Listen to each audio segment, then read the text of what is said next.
Good morning, one and all. The topic is microwave attenuators and phase shifters.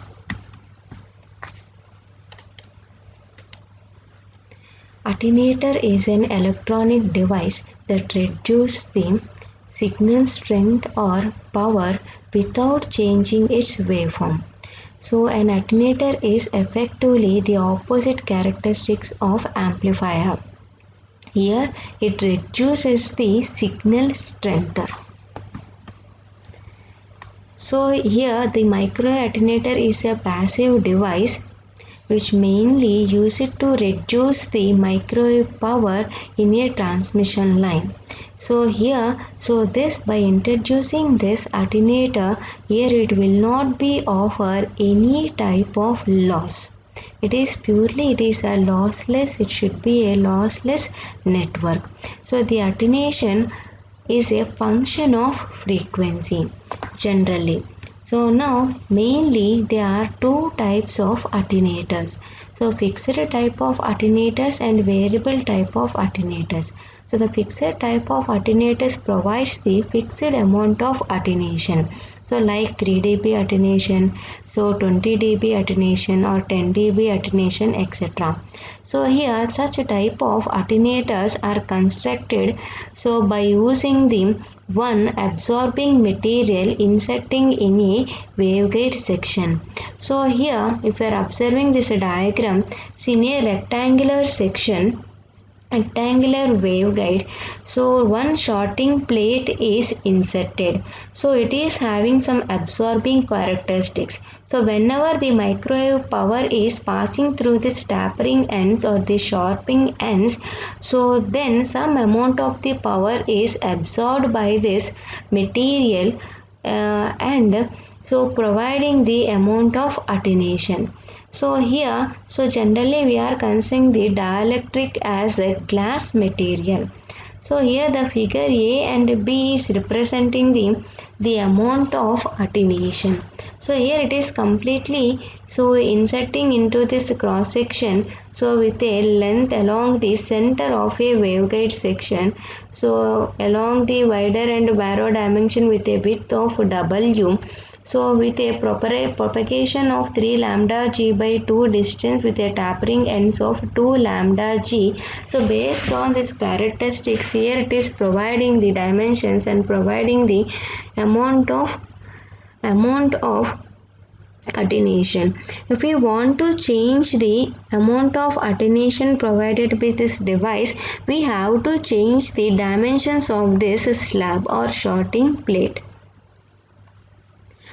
So here the performance characteristics of a fixed attenuators are so fixed input and output impedances. Here it works as a matching devices and it is also depending upon the frequency.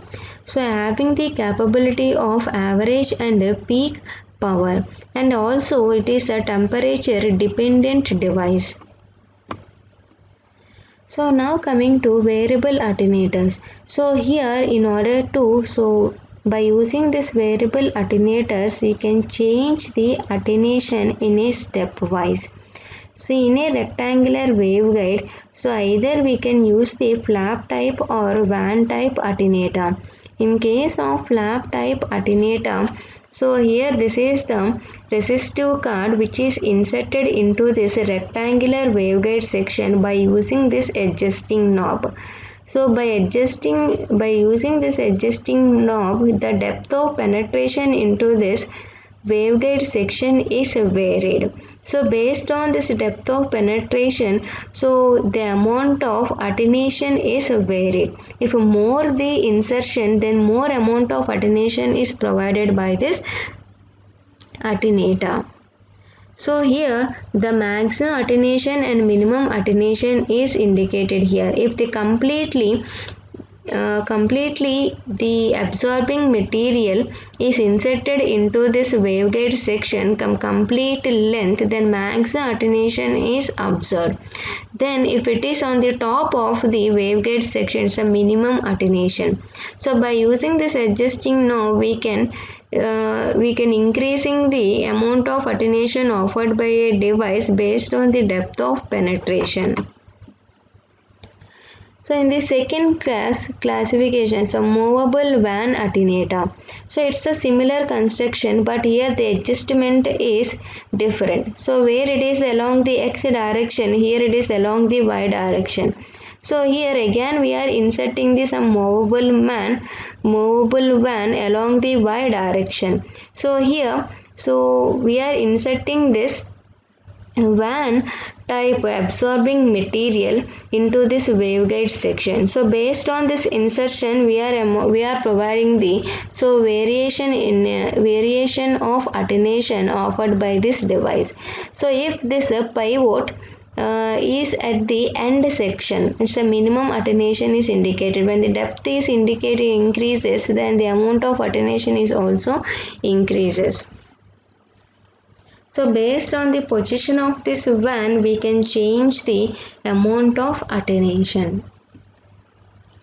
So one of the important attenuator is rotary van attenuator. So this rotary van attenuator is independent of frequency. So that's why practically in most of the cases they are preferring the rotary van attenuator.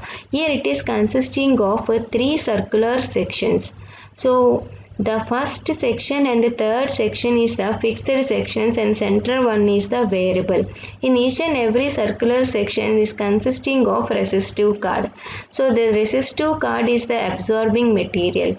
So what is the characteristics of this resistive card means, so whenever the electric field lines are parallel to this resistive card, so then it allows those field lines without any attenuation. If it is perpendicular to this resistive card, then the field lines is absorbed by this resistive card. So that means, so the perpendicular components are absorbed and only it allows the parallel field components. So at first and third section, the fixed resistive cards are placed. So only the center section is the movable. So by moving this rotary section, we can change the position of the propagation of the field lines. So based on this angle of rotation, so here it is resolved into parallel and perpendicular components. So here the perpendicular components are absorbed by this resistive card and only allows the parallel components. So that's why from this section only cos terms are propagated and the parallel components are absorbed by this section. That means sine components are absorbed.